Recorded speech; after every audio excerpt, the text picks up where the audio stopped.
আসসালামু আলাইকুম রহমতুল্লাহি ওবরকাতুহু।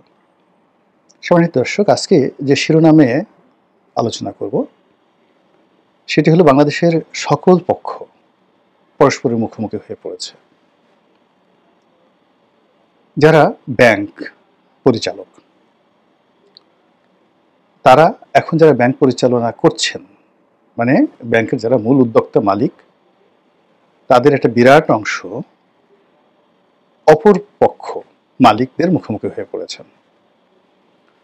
যারা শেয়ার হোল্ডার মালিক, এরা আবার এখন বাংলাদেশ ব্যাংকের পক্ষ থেকে যে ম্যানেজমেন্ট দেওয়া হয়েছে তাদের সাথে পলিসিগত বিষয়ে মুখোমুখি আছে। ব্যাংকের যে মূল স্টেক হোল্ডার, ব্যাংকের ম্যানেজমেন্ট এবং যারা ব্যবসায়ী আমানতকারী, তারা মুখোমুখি অবস্থানে পৌঁছে গেছে। যারা সরকার চালাচ্ছেন, সরকার এবং জনগণ, অনেকগুলো বিষয়ে রীতিমতো মুখোমুখি অবস্থায় পৌঁছে গেছে। সরকার এবং রাজনৈতিক দলগুলো একেবারে মুখোমুখি অবস্থায় পৌঁছে গেছে। সরকারের কতগুলো বিভাগ, বিশেষ করে উপদেষ্টা মণ্ডলী, তারা এবং তাদের যারা সহযোগী, তাদের সঙ্গে রাষ্ট্রের কতগুলো প্রতিষ্ঠান, যেমন সেনাবাহিনী, পুলিশ বাহিনী, রীতিমতো মুখোমুখি অবস্থানে সচিবালয় সহ পৌঁছে গিয়েছে, কোনো সন্দেহ নেই। এর বাইরে রাষ্ট্রীয় প্রতিষ্ঠানগুলোর মধ্যে বিভিন্ন পক্ষ, যেমন দুর্নীতি দমন কমিশন, সচিবালয়, জুডিশিয়ারি, মিলিটারি, পুলিশ, বিজিবি, এখানে বিভিন্ন মতাদর্শ, দল, আদর্শ এবং যারা সুবিধাভোগী, তাদের মধ্যে বেশ কয়েকটি গ্রুপ মুখোমুখি দাঁড়িয়ে গেছে, কোনো সন্দেহ নেই। তো এরকম মুখোমুখি অবস্থার পাশাপাশি পুরো রাজনীতির অঙ্গনে সব রাজনৈতিক দলগুলো বন্ধুহীন হয়ে পড়েছে। বাংলাদেশে এখন জাতীয় পার্টির কোনো বন্ধু নেই, বিএনপির কোনো বন্ধু নেই, জামাতের কোনো বন্ধু নেই, হেফাজতের কোনো বন্ধু নেই, আর চরমোনার কোনো বন্ধু নেই। এগুলো তো মূল দল। এর বাইরে তো কমিউনিস্ট পার্টি যারা আছেন, বামধারার রাজনীতি করেন, তারা তো আসলে ক্ষমতায় যাওয়া বা এগুলো নিয়ে কখনো মাথা ব্যথা তাদের নেই। তারা তাদের মতো করে একটা আদর্শিক রাজনীতি তারা করে যাচ্ছেন, ওটা একটা ভিন্ন প্রসঙ্গ।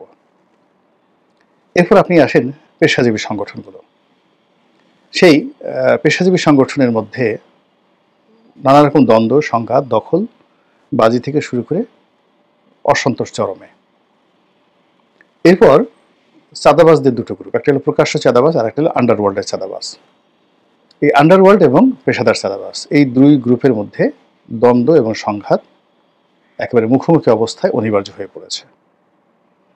তো এই সকল দ্বন্দ্ব এবং এই সংঘাত মে মাসের এই 20 তারিখে বসে আমি যখন এই ভিডিওটি করছি, এটি এমন একটা ক্রান্তিকালে, একটা যাকে বলা হয় পয়েন্ট অফ নো রিটার্নে এসে গেছে। আজকের দিনে, মঙ্গলবার দিন দুপুর 2টোর সময় আপনি যদি এই ঢাকা শহরের বাসিন্দা হন, তাহলে আপনি এমন কিছু শুনছেন এবং এমন কিছু আশঙ্কা করছেন যেটি আপনি কখনো ইতিপূর্বে শুনেননি।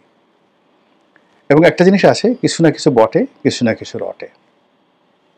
দ্বিতীয়ত হলো যে এই পৃথিবীতে যা কিছু ঘটে তার আগাম কিছু পূর্বাভাস এই পৃথিবীতে চলে আসে। আপনি ধরুন কোনো নবী আসবেন, রাসূল আসবেন, তার আগাম বার্তা চলে আসে যে হিজ কামিং। আমরা এখন যেমন বলছি ইমাম মাহদী আসবেন, হযরত ঈসা আলাইহিস সালাম আসবেন, এরকম আমরা বলছি।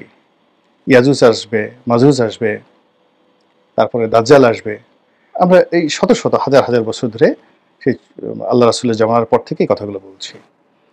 আবার হযরত ঈসা আলাইহিস সালামের জামানা থেকেই বলা হচ্ছিল যে একজন রাসূল আসবেন। কোথায় আসবেন, কোন বংশে আসবেন এবং তার নাম কি হবে, এই কথাগুলো পর্যন্ত সেই যদি ধরুন 570 খ্রিস্টাব্দে, তাহলে 500 বছর ধরে এটি প্রচার হয়ে আসছে। আবার হযরত ঈসা আলাইহিস সালাম আসবেন, মুহাম্মদ রাসূলুল্লাহ সাল্লাল্লাহু আলাইহি ওয়াসাল্লাম আসবেন। তার আগে যারা উল্লেখযোগ্য নবী ছিলেন বনী ইসরাইলের মধ্যে, হযরত মূসা আলাইহিস সালাম, হযরত দাউদ আলাইহিস সালাম, হযরত ইউসুফ আলাইহিস সালাম, তারপর হযরত ইউসুফ আলাইহিস সালাম, হযরত ইব্রাহিম আলাইহিস সালাম। এখন হযরত ইব্রাহিম আলাইহিস সালামকে যদি বলা হয় যে তিনি আসলে সকল, মানে যেটা প্যান আরব জাতিগোষ্ঠীর ফাদার, তো তিনি বলে গেছেন যে তার বংশে, এই ইসমাইলের বংশে শেষ নবী আসবেন।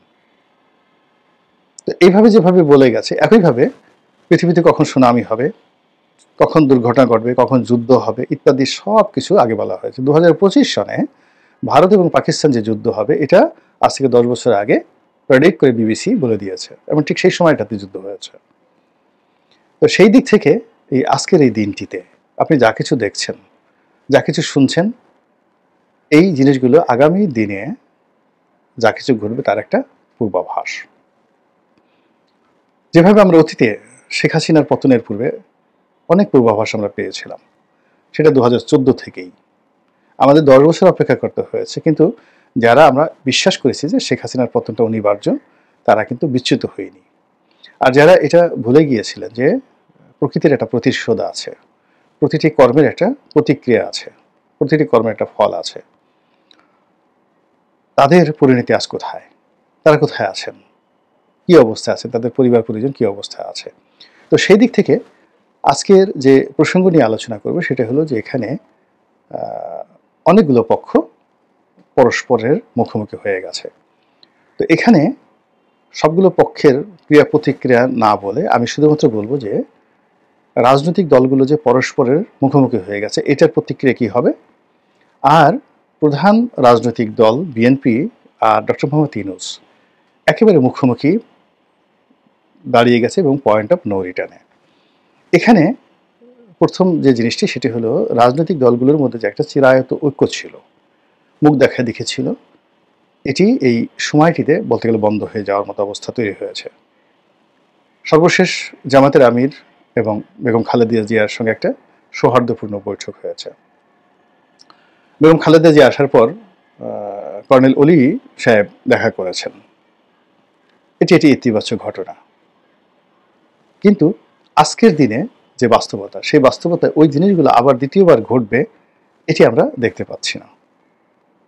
এখানে রাজনৈতিক যে বিভেদ এবং বিসংবাদ এটা চরমে গিয়ে পৌঁছে গেছে, যা কিনা পুরো গণতান্ত্রিক প্রক্রিয়া, পুরো নির্বাচনী বিধি ব্যবস্থা এবং আমাদের যে সামাজিক উন্নয়ন এবং রাজনৈতিক উন্নয়ন, এই পুরো উন্নয়নটা মুখ থুবড়ে পড়ে গেছে এখানে।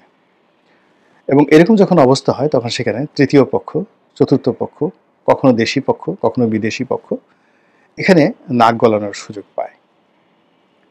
আমরা এখন অনেক কথা বলি, এখন আর সে আগের জমানা নেই, এখন সে ইস্ট ইন্ডিয়া কোম্পানির যুগ নেই, কিন্তু বাস্তবতা হলো যে এখন আরও আগের চাইতে খারাপ অবস্থায় এই জিনিসগুলো হচ্ছে। আগে যেমন ধরুন ইস্ট ইন্ডিয়া কোম্পানি বলেন ইংরেজরা, বা ফ্রান্সের যারা সাম্রাজ্যবাদী শক্তি ছিলেন, নেদারল্যান্ডের যারা ছিলেন ডাচ, ওলন্দাজ, কিংবা যারা পর্তুগিজ ছিলেন, তাদেরকে সরাসরি মাঠে নেমে জায়গা দখল করতে হতো, আসতে হতো, ইনভেস্ট করতে হতো। কিন্তু এখন পুরো সিস্টেমটা এমন অবস্থা হয়ে গেছে যে বিশ্বব্যাংক থেকে একটু কলকাঠি নেড়ে দিলে, সিআই অফিস থেকে একটা কলকাঠি নেড়ে দিলে, অজিত দুভাল যদি একটু কলকাঠি নেড়ে দেন, পাকিস্তানের আইএসআই যদি একটা কলকাঠি নেড়ে দেন, ঢাকা শহর তছনছ হয়ে যায়, যেটি আজকে 200 বছর আগে, 100 বছর আগে কল্পনা করা যেত না। এইভাবে বিভিন্ন পক্ষ মুখোমুখি হয়ে গেছে। আইএসআই বাংলাদেশের বিষয়ে, চীন ভারত বাংলাদেশের বিষয়ে, আমেরিকা রাশিয়া বাংলাদেশের বিষয়ে, সব পক্ষ কিন্তু মুখোমুখি হয়ে গেছে।